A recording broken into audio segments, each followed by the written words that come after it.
CEOs who focus on re-architecting supply chain, CEOs who are focused on being in the details, the delight is in the details of operations, can effectuate a change in this new era. In the world of technology, heroes are everywhere. They're overcoming disruption, delivering sustainable outcomes, and fearlessly forging the future to solve what's next. Join me, Ed McNamara, as we meet the people and businesses driving change in our constantly disruptive world. This is Innovation Heroes, a podcast brought to you by SHI. Innovation Heroes is a production of SHI. See how we can help your business solve what's next with stress-free, scalable solutions that you and your people will love. Visit shi.com/solvewhat'snext today. Welcome back to another episode of Innovation Heroes, the podcast exploring the people and businesses driving change in a constantly disrupted world. I'm your host, Ed McNamara. You may think of Kenmore as your grandmother's brand, and it was. I mean, my own grandmother is only 6 years older than the Kenmore company that started by selling sewing machines in 1913. But from there, it started selling its iconic brand of home appliances, including washing machines, vacuums, refrigerators, freezers, and more. But Kenmore was challenged when the Sears department stores, those neighborhood staples where its products were sold, declared bankruptcy. This week, we're talking to Sri Solur, the recently appointed CEO of Kenmore Brands. Sri has a fascinating history working in product innovation, developing wearable technology, robotics, and other innovations at companies like HP, Shark Ninja, and Comcast. We will be talking about how Sri has brought innovation to Kenmore, a 100-plus-year-old company. In just about 18 months at Kenmore, Sri has doubled licensing revenue and scaled the brand to thousands of new locations. He's using agile business methods and software development principles to accelerate problem solving. And he's doing it all while bringing the brand into the smart home and clean energy markets. Sri, thanks so much for being here today. Ed, thank you for having me. Absolutely. So in our pre-interview, you mentioned that at heart, you've always been a product creator. Can you tell us how you first became interested in this field of product creation? And how did you go on to help create and market wearable technology and robotics? Yeah, very simple. Early on, I was highly influenced by my mother. And in the very early days, we built vacuum tube based radios. This is much before silicon semiconductors. And you're talking about the 80s in India. And that gave me a better appreciation about building products that add value. But you also need to know and understand how to make money adding value. Right. That was really, really important. And the third piece is making sure that you have a competitive advantage of some sort, because there will be hundreds of people who are looking to solve for the same pain point. And those three vectors were deeply imbued into me in a very early stage. Now, you bring up wearables and robotics. And early on in my career, I became an entrepreneur at HP. And as a part of that entrepreneurship, it was all about building new lines of businesses. And we realized early on, before Apple Watch came into being, remember the early days, Ed, of Pebble? Yeah. We realized that they were fashion watches like, Fossil and Movado. And we knew that the smart watches were coming in to disrupt. And we found that little pinpoint on how do we take a company that makes fashion watches and make smarter watches. It doesn't have to necessarily be a smart watch, but a watch that's a wee bit more smarter than the specific watches from Fossil and Movado.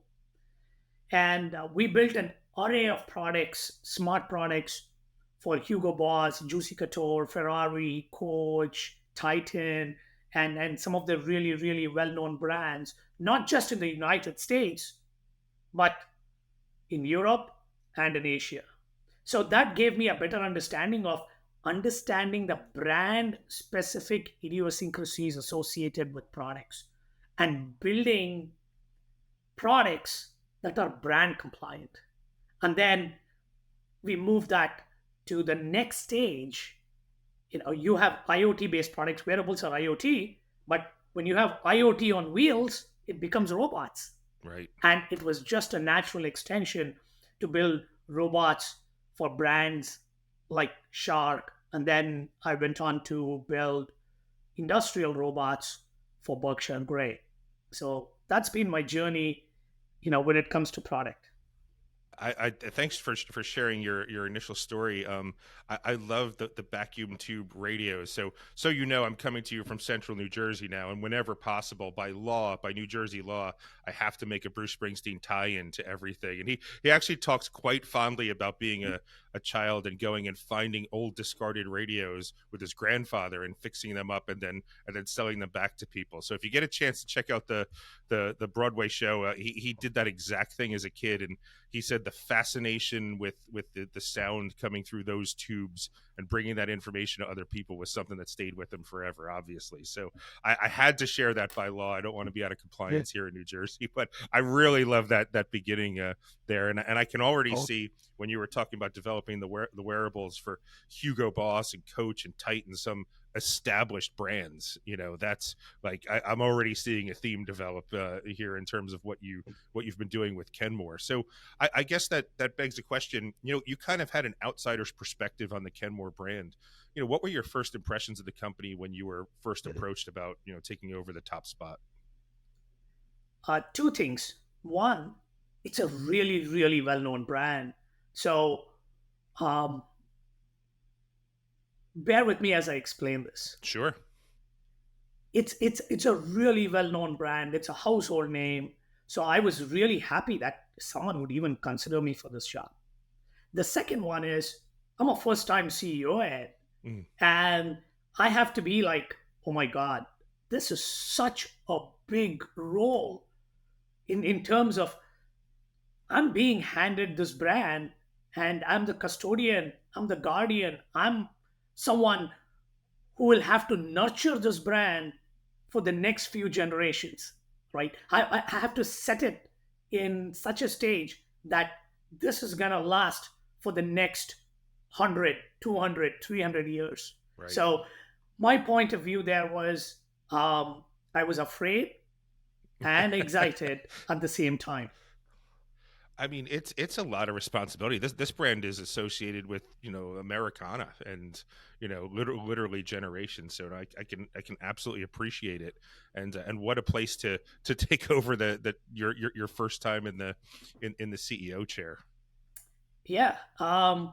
Look, if you actually look at the history, 2018 uh, went into bankruptcy. The assets were bought over by a hedge fund, and the creation of the new company was Transform Co. So you're talking about 2019. There are like major like four streams of businesses. One is real estate. The second one is Sears Home Services, which is your uh, thousands of repair technicians who make what close to around 80,000 visits to people's homes every week. Hmm. 80,000 every week, which is Wow. which is massively significant.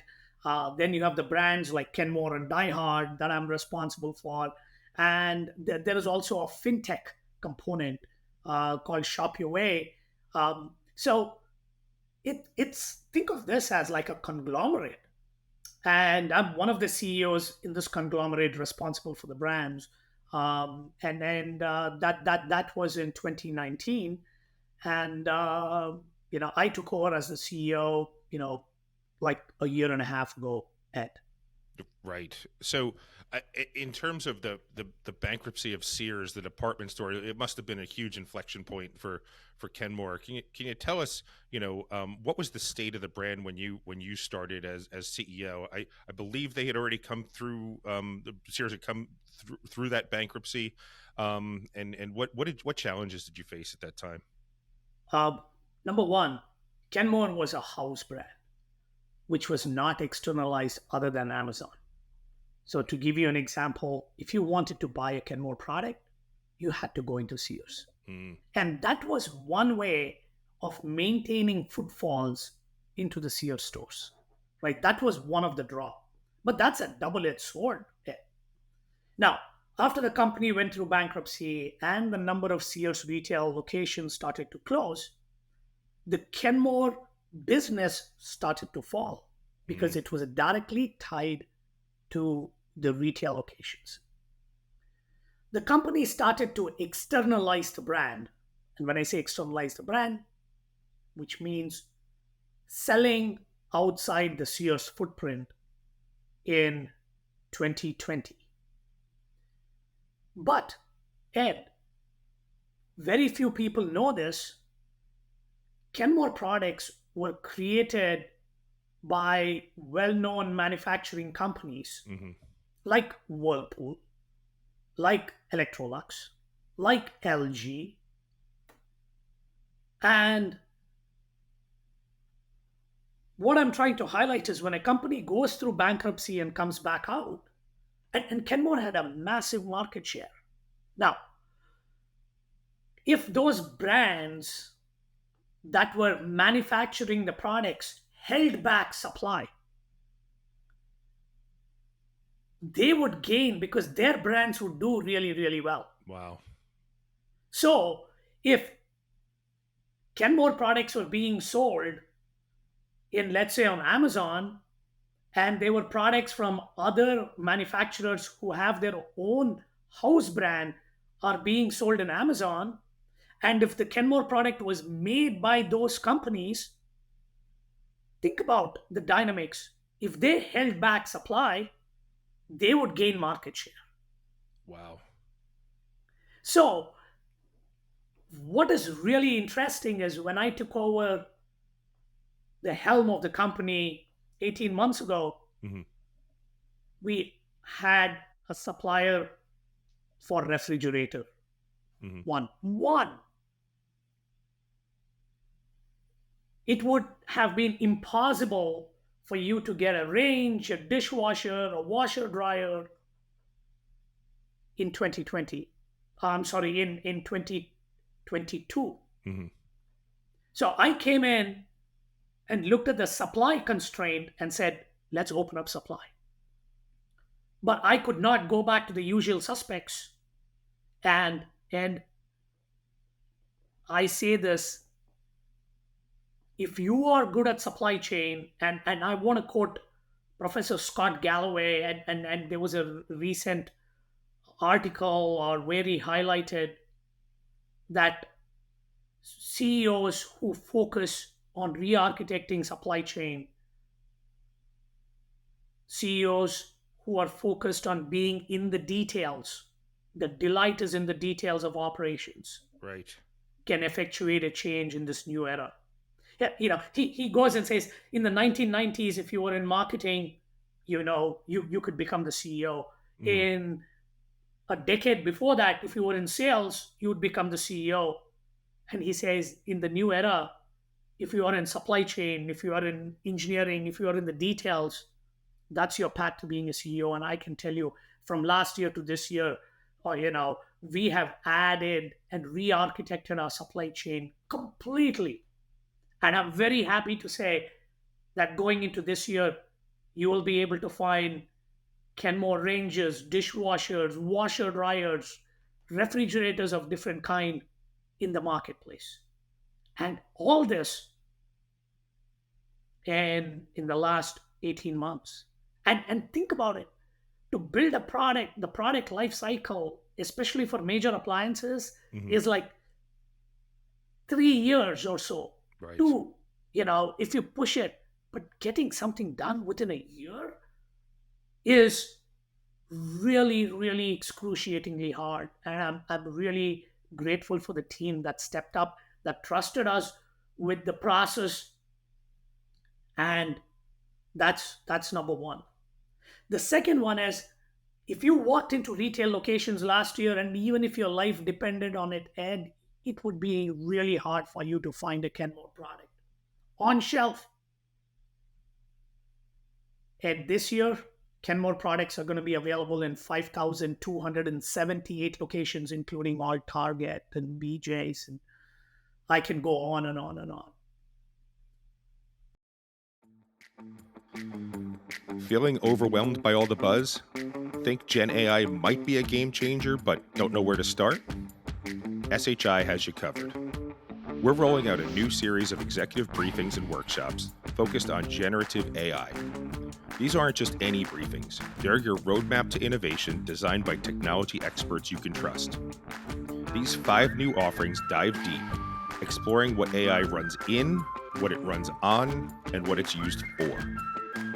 From establishing your own Gen AI program from the ground up, to high-level overviews of Gen AI in cybersecurity and the Microsoft ecosystem, there's a briefing custom-built for your needs. So what's your next move? Contact your SHI account executive today or head to shi.com to request your briefing. Your journey into generative AI begins now. It's really hitting home. A lot of people don't realize that Tylee, our CEO at SHI, long before she purchased SHI, ran a furniture company and said that it was a really difficult business because you sold somebody a couch and you didn't see them again for 10 years. Right. And I think that I can only imagine that because of the turnaround time that you were talking about, like you really have to be out in front of people. You don't get a second chance. Like it's literally going to be years before you have another chance to sell, that person the products that you're saying. One question for you about the value back. You said that Whirlpool and LG and Electrolux were the manufacturers. Was it important for you to, and you said that they could have, in theory, maybe increase their market share by holding back, the supply of like Kenmore.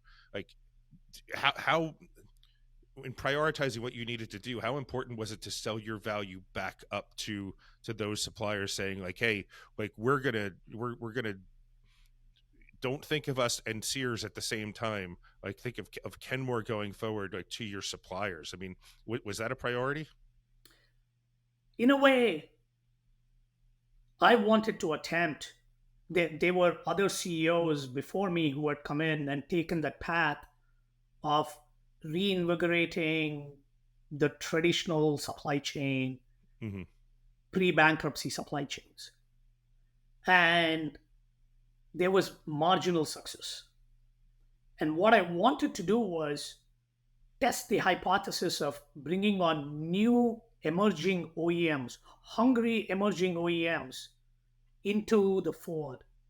And that was a much faster approach, Ed. Much, much, much faster. And what I did was I started to look at emerging OEMs who have differentiated feature sets, who actually run faster to be a part of my supply chain partnerships. Got it. And I'm thinking of your IT background, especially with HP. The IT landscape is full of competitors and frenemies and every. You must have been able to call upon that experience a little bit in terms of where you're actually going to get your supplies from. Yeah, and look, I think um, Comcast, Sharp Ninja, and I've literally slept in factories around the world. And the path that we took was pretty innovative. And we re-architected our supply chain, which is paying off at this point in time. We leaned in on quality, we leaned in on the speed of operation, and this is something that I was going to highlight later in your podcast. Is I took some of the principles of software development, like Right. weekly sprints and incorporated that into the business of operations. So our whole company works on weekly sprints, including legal, supply chain, product, engineering. And I literally publish what I'm going to be doing for the next week. And every member of my team basically they come in and they talk about what their weekly goals are. Look, what is not measured will never get done. And again, here the mindset is the delight should be in the details.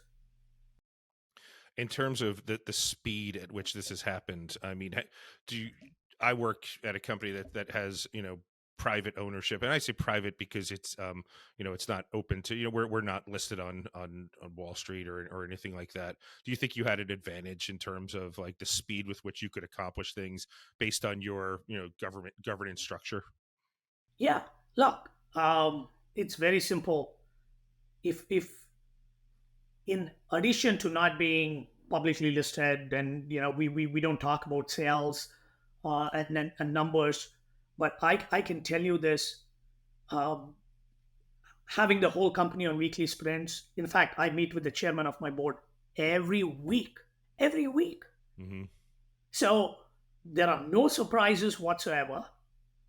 And second, there is progress week over week. And that absolutely helps. And that, helps 100%. In addition to that, we have a certain ethos, and I'm not going to go through the ethos. um, I go with the ethos of leadership has to be earned, it's never bestowed. So never take anything for granted. The ethos of consistent blue collared work ethic, uh, I really think making progress, incremental progress every day, the power of compounding will work in your favor. You don't have to be a genius.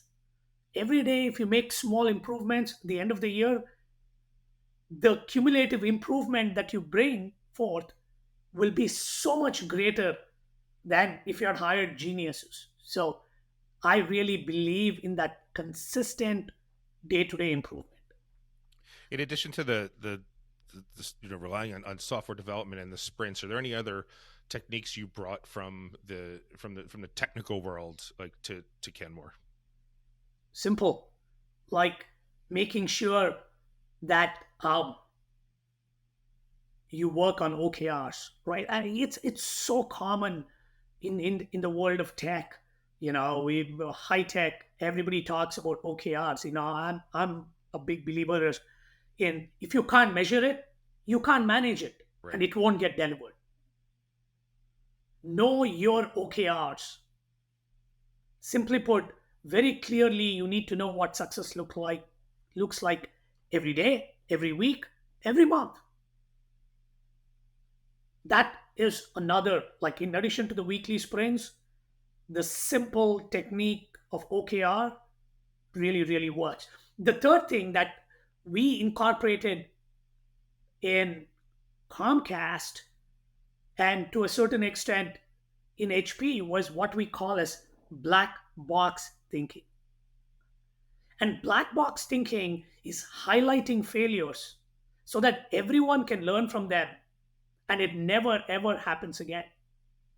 And this also helps bring a very positive relationship with failure. And I want to highlight this. The airline industry adopted black box thinking. Anytime there is a near miss, let's say between a Boeing and an Embraer, Right. they publish that, tell the whole world, so that Airbus and everybody else can change their algorithms. But in the world of healthcare,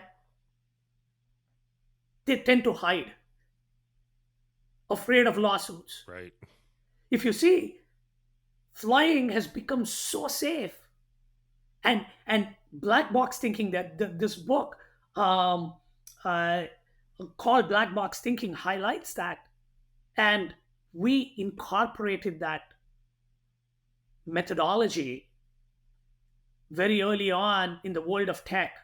And I really think I want to see a status report with a lot of reds.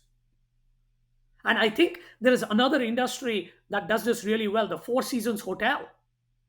They want to know the issues with customer satisfaction every day. If someone says, Right. I didn't have any issues, they don't trust, because there has to be issues, There's got to be. right? And I really think that is the third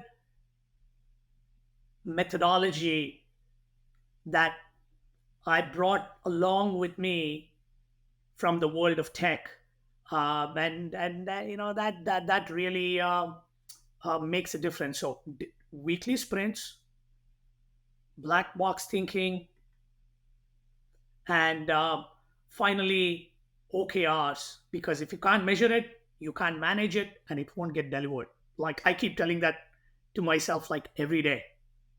I love the quote that I just wrote down that you said, very positive relationship with failure. How did the employees, respond? Because they had kind of had, I'm assuming they had a bit of a tough run for some of the longtime employees, like when you were taking over. So was that embraced, where it was saying, okay, this 2018, until you took over, how did employees react to being encouraged to have a very positive relationship with failure?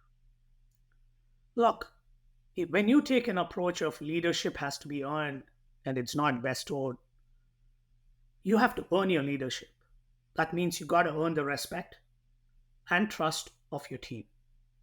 And the only way to do that is initially and then forever highlighting and showing that you show up. The blue collared work ethic really, really helps. Second, more than words, your action should speak for words. Three is extraordinary empathy that is needed. And on my team, I have people who have worked in Sears for 45 years, Ed, Wow. 45 years. And let me tell you, Bobby Stapp, our head of licensing, I can put her up against any Silicon Valley entrepreneur. She works with the same unabashed gusto to like hit deadlines, close deals. From a leadership perspective, there are five attributes. You got to model the right behavior, you got to inspire, you got to challenge, you got to enable, you got to encourage.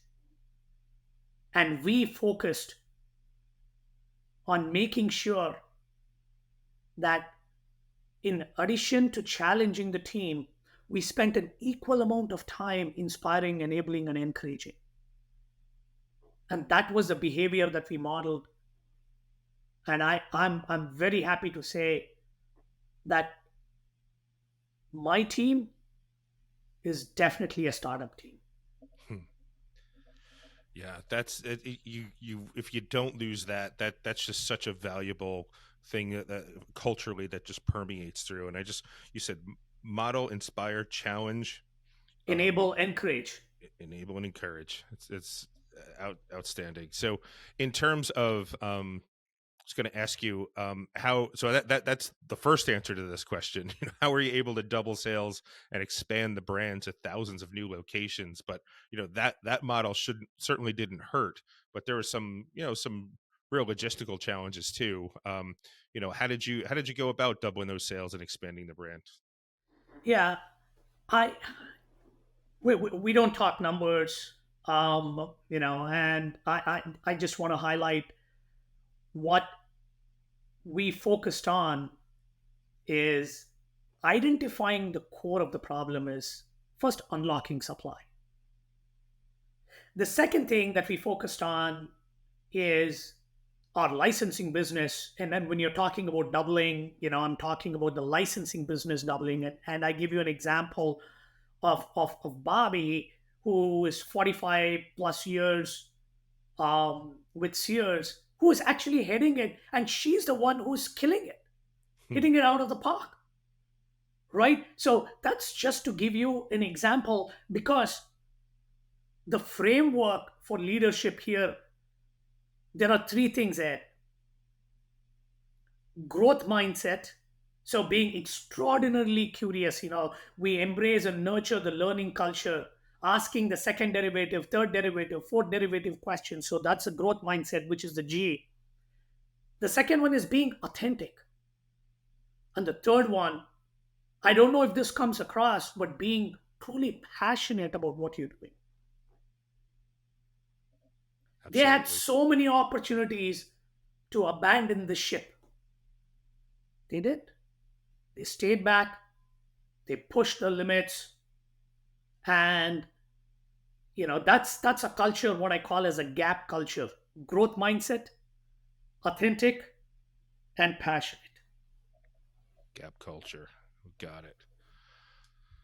Switching gears a little bit, earlier this year, Kenmore announced the plan to electrify 1 million homes in the United States. Now, this could save U.S. homes over $1 billion over the next decade. Can you tell us a little bit more about how this program works and what it will achieve? Yeah, it's fairly easy. Whole home electrification, I want to highlight, is a product of energy security for the nation. It's a bipartisan agenda. We want to make sure as a country we are not dependent on anybody else for our energy consumption. Think about it this way, Ed. When OPEC reduces oil production, what happens to gas prices under gas stations? It just goes through the roof. Right. And that's something that nobody wants. Nobody wants that. So, the second thing is, if you look at the number of cyber security attacks that are happening, those cyber security attacks are associated in many a times to the grid, right? The utility companies. And making sure, especially with what we are seeing with the rolling blackouts, with the excessive heats, and blackouts associated with changing weather patterns in different parts of the country, we decided that a great place to play was in whole home electrification, where a home works really well with the grid. And one of the first steps in whole home electrification is high efficiency appliances like HVAC with um, induction cooktops, electric dryers, heat pump based water heaters. And guess what else is happening, Ed, is the rise of electric vehicles. So people are like buying electric vehicles, going on Amazon, buying an EV charger. They bring the EV charger home. They call an electrician. The electrician comes home and they say, "Hey, you have an older home. You only have an 100 amp circuit coming into your home, Hmm. and I can't put this EV charger here because you're going to exceed the threshold because you have a water heater, you have HVAC systems. So you want to call your utility company. So what you do next is you call the utility company. The utility company will come to your home. They'll look at your front yard and say, "Hey, you know what? This is going to be 20 grand because I need to dig up your front yard and put up bigger amperage pipe." Right. This story we hear over and over again. With the EV chargers being installed at people's homes. So we found a better way. We signed a relationship with a company that makes electrical digital panels so that you can load balance. You can still have the 100 amps, but when the water heater is on, you can throttle the EV charging so that you don't exceed the 100 amp circuit. Right. So enabling whole home electrification without basically, spending a lot of money to like bring in a bigger pipe into your home. So I highlighted energy security, as being paramount. I highlighted the problem statement associated with the rise of electric vehicles and some of the problems that we have seen with EV charging in people's homes. The third thing is an enabler, Ed, is what is called the Inflation Reduction Act that was passed, I think, on the 22nd of August last year, where based on your household income, you could get electric appliances and the installation of those electric appliances based on your household income literally for free. And why would anybody say no to free? Right. Especially if your appliances have come for a replacement cycle. And wait a minute, it doesn't end there. We have in our umbrella company, a sister company, which is Sears Home Services, they have technicians making 80,000 visits to people's homes every week. And think about the number of replacements. Like you call in for an appliance repair, that appliance is like 15 plus years old. Let's take your couch example. Let's say 10 to 12 years old. And to repair, let's say the estimate is 300 plus dollars. At that point in time, the technician might say, hey, you know what? Why don't you replace this? And the customer would say, how much would it cost? You'd say it's $800. But wait, based on your zip code, if your annual income is less than this, you can get the appliance for free. And it doesn't end there. We will install it for free. So being present at the point of thirst and giving them the right electrolyte or water to quench their thirst is such an easy sale hit. So, in terms of revitalizing the brand, we'd talked about brands when we first started. I think that what's interesting when you really think about it, Kenmore has been through. I think you're about to introduce the company, depending on how you define generation, to maybe the fifth or sixth generation of the of the Kenmore brands.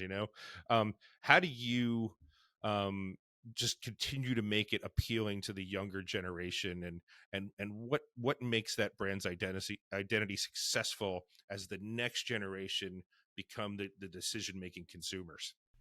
We've taken an approach of revitalizing, rejuvenating the brand. And let me walk you through that. The first thing was the mission statement for Kenmore is live more. And when you say live more, I'm truly passionate about clean air, clean water, clean food, energy, and water conservation.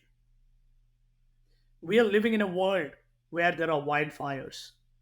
And earlier this year, we introduced air purifiers under the Kenmore brand.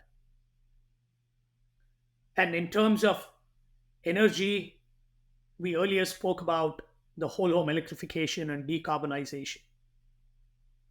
In addition to that, from a brand perspective, I know Gen Xers, baby boomers, they all know about Kenmore because they walked into a Sears stores Yep. before. But you know what is happening, Ed? Gen Zs are buying Kenmore.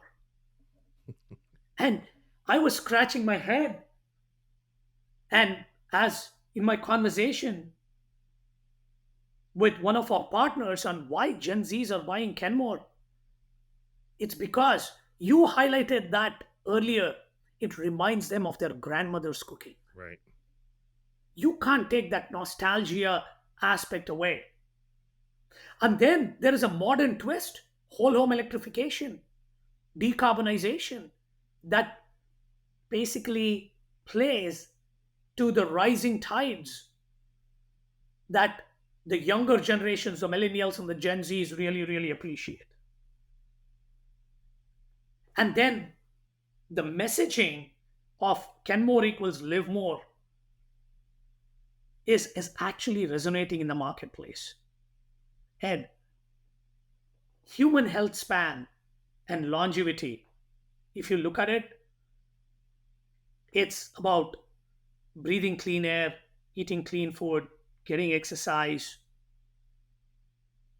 and it's just going back to the basics.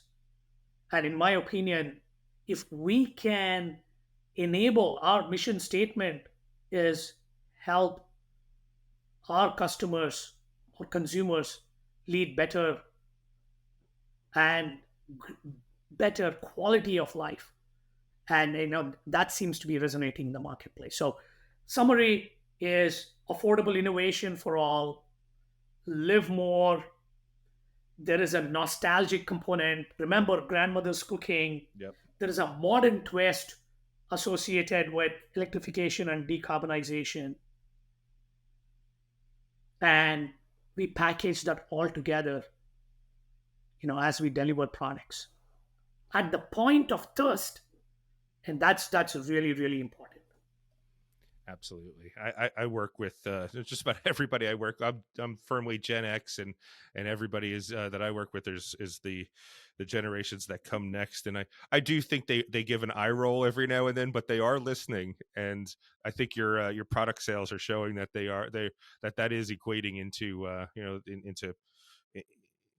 into into their purchasing habits. So it is really interesting. And I think as we wrap up, you know, there's a handful of companies that I'm putting you guys in with the IBMs and of the world, those 100-year-old companies that are still out there doing it. Do you have any advice for other legacy companies that are at the 70-year mark? These up and comers at 70 years old or 35 years old, like SHI is. You have any other advice for legacy companies looking to innovate and adapt, kind of to the demands of the modern world, like just like you guys have done? Very simple. Use the modern techniques, leverage some of the modern techniques to run your company. It's so helpful. Like the as I highlighted, focus on weekly sprints and basically black box thinking. There are certain practices that you need to jettison, but adopt some of the best practices and processes of startup and software, and leverage that. They are your friends. That's number one. The second one is understand what the mega trends are, and it's very clear. If I were to be giving advice to a 16-year-old or a 17-year-old going into college, what would you want them to study?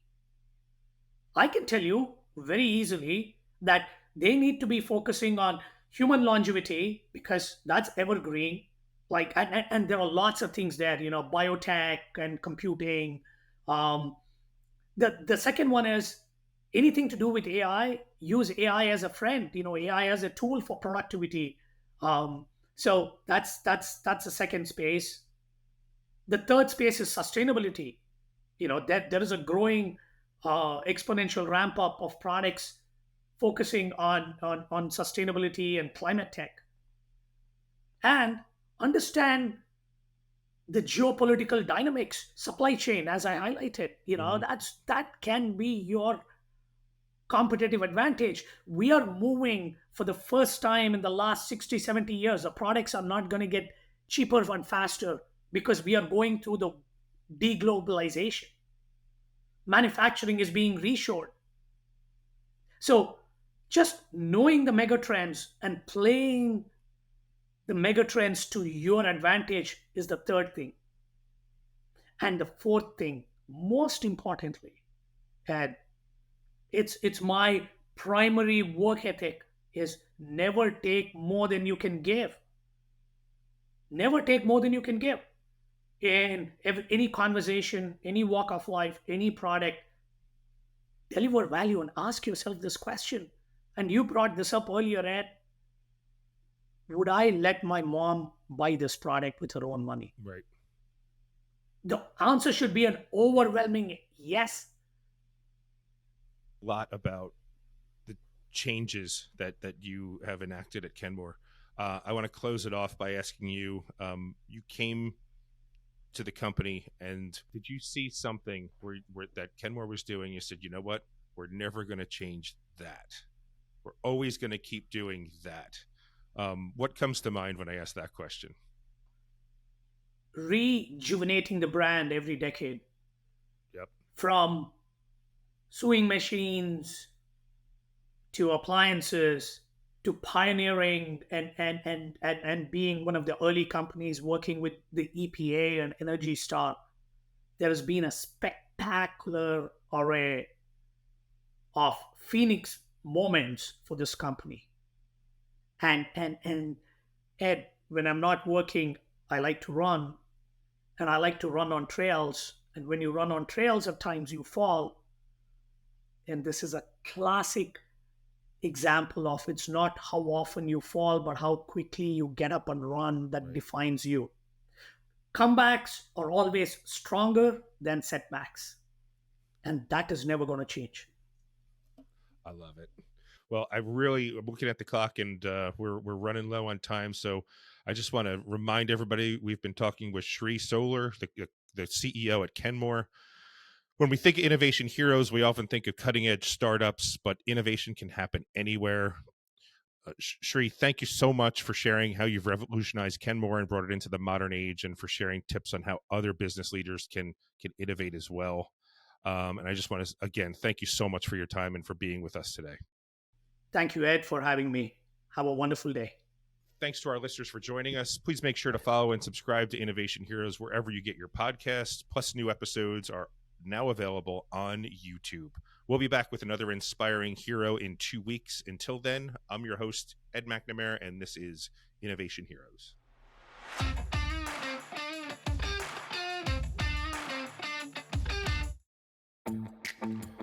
This episode is also brought to you by SHI's all-new generative AI briefings.